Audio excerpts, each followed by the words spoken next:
Hello வணக்கம் friends, நான் உங்கள் அருவிஜி. Welcome to our channel. இன்னைக்கு நம்ம வீடியோவில் என்ன பார்க்க போகிறோம்னா, தீபாவளி எதுவுமா ஸ்பெஷலாக ஒரு ஸ்வீட்டான ரெசிபி, அதாவது லட்டு எப்படி பர்ஃபெக்டாக பண்ணுறதுன்னு வீடியோவில் பார்க்க போகிறோம். வாங்க வீடியோக்குள்ளே போகிறோம். வீடியோக்கு போகிறதுக்கு முன்னாடி இன்னும் நம்ம சேனலை சப்ஸ்கிரைப் பண்ணாதாங்க, மறக்காமல் சப்ஸ்கிரைப் பண்ணிவிட்டு பக்கத்தில் பெல் பண்ணி கிளிக் பண்ணிக்கோங்க. அப்போ தான் நான் போடுற வீடியோ நோட்டிஃபிகேஷன் வந்து உங்களுக்கு உடனே வரும். வாங்க வீடியோக்குள்ளே போகலாம். ஃபஸ்ட்டு லட்டுக்கு வந்து ஒரு மிக்சிங் பவுல் மேலே வந்து ஒரு ஜன்னி வச்சு அதில் 2 கப்பில் வந்து கடலை மாவு ஆட் பண்ணிக்கிட்டு அந்த ஜன்னியில் வச்சு நம்ம நல்லா சளிச்சு எடுத்துக்கலாம். எந்த ஒரு கெட்டியும் இல்லாமல் நம்ம நல்லா சளிச்சு எடுத்துக்கணும். சளிச்சு எடுத்ததுக்கப்புறம் ஒரு 1/4 டேபிள் ஸ்பூன் அளவு வந்து ஃபுட் கலர் ஆட் பண்ணிக்கோங்க. ஆட் பண்ணிவிட்டு ஒரு 1/4 ஸ்பூன் அளவு உப்பு, ஒரு 1/4 டேபிள் ஸ்பூன், ஒரு 2 பிஞ்ச் அளவு வந்து பேக்கிங் சோடா இருக்குல்ல, அதை ஆட் பண்ணிவிட்டு நல்லா மிக்ஸ் பண்ணி விட்டுக்கோங்க. மிக்ஸ் பண்ணதுக்கப்புறம் 2 கப் கடலை மாவு அப்படின்றனால 1 கப்புக்கு 3/4 கப் அளவு வந்து நான் தண்ணி எடுத்துருந்தேன். அப்போ 2 கப் அளவுக்கு வந்து நீங்கள் கிட்டத்தட்ட 1.5லேருந்து கரெக்டாக நீங்கள் 1.5 கப்பு தண்ணி ஊற்றினாலே போதும். இப்போ கொஞ்சம் கொஞ்சமாக ஊற்றி எந்த ஒரு கெட்டியும் இல்லாமல் கரெக்டான கன்சிஸ்டன்சி இந்த மாதிரி நல்லா நம்ம கலந்து எடுத்துக்கலாம். ரொம்பவும் கெட்டியாக இருக்கக்கூடாது, ரொம்பவும் தண்ணியாக இருக்கக்கூடாது. அதாவது தோசை கன்சிஸ்டன்சி அந்த இதில் இருக்கணும்.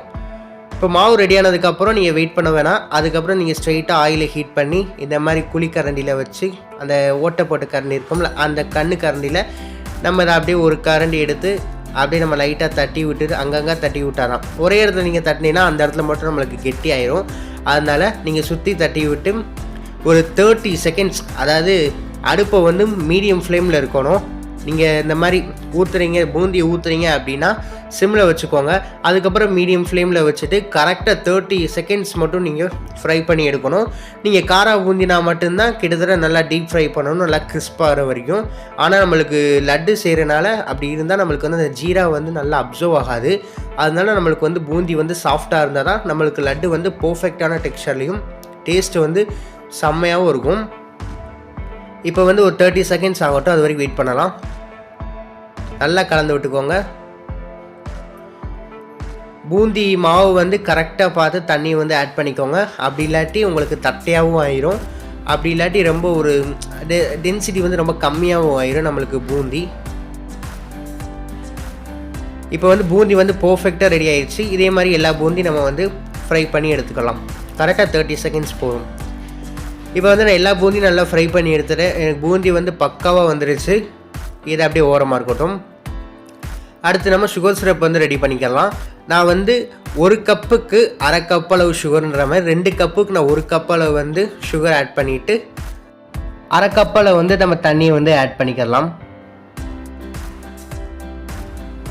தண்ணி ஆட் பண்ணதுக்கப்புறம் நம்ம ஏலக்காய் வந்து ஆட் பண்ணிக்கலாம்.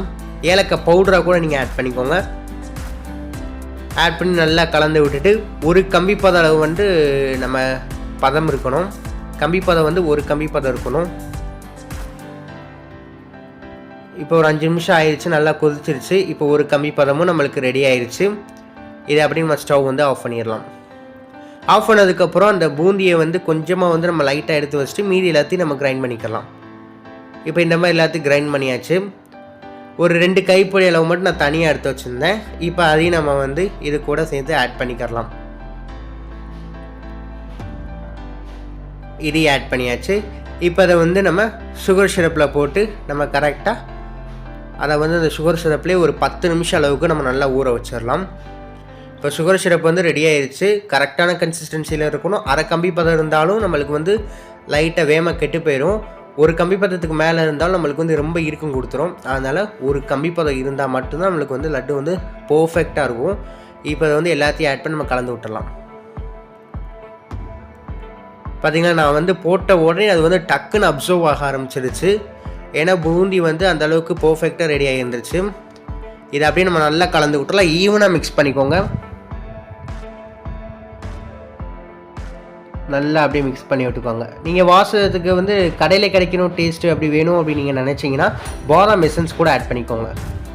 இப்போ இதை மாதிரி நல்லா சம பண்ணிவிட்டு ஒரு 10 நிமிஷம் அளவுக்கு அப்படியே இருக்கட்டும். ஹீட்டாக தான் இருக்கணும். சூடு பொறுக்கிற அளவு தான் நம்ம வந்து லட்டு பிடிக்கணும். இது அப்படியே ஒரு 10 நிமிஷம் மட்டும் இருக்கட்டும். 10 நிமிஷம் இப்போ ஆயிடுச்சு. இப்போ வந்து நம்ம 2 டேபிள் ஸ்பூன் நெய்யை வந்து ஹீட் பண்ணிட்டேன். அதில் ட்ரை ஃப்ரூட்ஸை வந்து நம்ம ஃப்ரை பண்ணி வச்சுருந்ததை ஆட் பண்ணிக்கலாம். நான் முந்திரி ஆட் பண்ணியிருக்கேன். ஆட் பண்ணி இதை அப்போ நல்லா கலந்து விட்டுறலாம். அந்த நெய் வந்து ஒன்றோட ஒன்று நல்லா மிக்ஸ் ஆகணும். அப்படியே வாசம் இருக்கு. அப்பா அடடடா செம்மையாக இருக்குது. பர்ஃபெக்டான லட்டு. நான் இதுக்கு முன்னாடி ஏற்கனவே 2 வாட்டி லட்டு செஞ்சுருந்தேன். ஆனால் எனக்கு வந்து பர்ஃபெக்டாகவே வரலை. இது இந்த டைம் தான் எனக்கு கரெக்டாக வந்துச்சு. அதனால் அதை இதே ஸ்டெப் வந்து ஃபாலோ பண்ணுங்கள். லட்டு வந்து பர்ஃபெக்டாக இருக்கும். இப்போ வந்து நம்ம உருண்டை பிசைய ஆரம்பிச்சிடலாம். இப்போ வந்து கை பொறுக்கிற அளவுக்கு சூடு இருக்குது. இதை அப்படியே நான் பார்த்தீங்களா அந்த உருண்டை திரட்டுறேன். அது அப்படியே உருண்டு வருது பார்த்தீங்களா. லட்டு வந்து பர்ஃபெக்டாக நம்மளுக்கு வந்து பதமாக இருக்குது. இதை அப்படியே நம்ம உருண்டை பிசைஞ்சு வச்சு இப்போ பார்க்க லைட்டாக லூஸாக தான் இருக்கும். ஆனால் நீங்கள் கொஞ்சம் ஒரு 10 நிமிஷம் கழிச்சு 20 நிமிஷம் கழித்து பார்த்தீங்க அப்படின்னா அந்த லட்டு வந்து அழகாக செட்டாக இருக்கும். மேலே வந்து லைட்டாக ஹார்டாக இருக்கும். ஆனால் நீங்கள் ஓப்பன் பண்ணி செம்ம சாஃப்டாக இருக்கும்.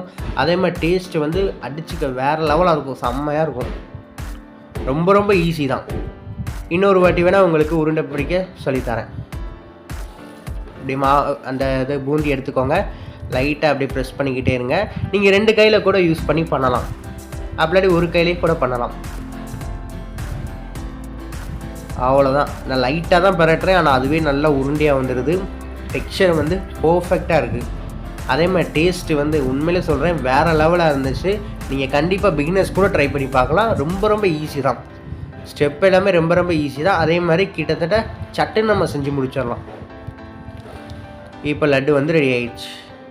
அவ்வளோதான் ஃப்ரெண்ட்ஸ். நம்மளோட டேஸ்டியான ரொம்ப ஒரு சூப்பரான லட்டு எப்படி செய்யற வீடியோவில் பார்த்தோம். இந்த வீடியோ பிடிச்சினா வீட்டை ட்ரை பண்ணி பார்த்துட்டு ஃபீட்பேக்கை மறக்காமல் கமெண்ட் பாக்ஸில் கமெண்ட் பண்ணுங்கள். இந்த வீடியோ பிடிச்சினா லைக் பண்ணுங்கள், ஷேர் பண்ணுங்கள், கமெண்ட் பண்ணுங்கள். மறக்காமல் உங்கள் ஃப்ரெண்ட்ஸுக்கு ஷேர் பண்ணி நம்ம ஆர்விச் குக்கிங் சேனலை சப்ஸ்கிரைப் பண்ண சொல்லுங்கள். சப்ஸ்கிரைப் பண்ணிவிட்டு பக்கத்தில் பெல் கிளிக் பண்ண சொல்லுங்கள். அப்போ தான் நான் போகிற வீடியோ நோட்டிஃபிகேஷன் உங்களுக்கு உடனே வரும். அனைவருக்கும் இனிய தீபாவளி நல்வாழ்த்துக்கள்.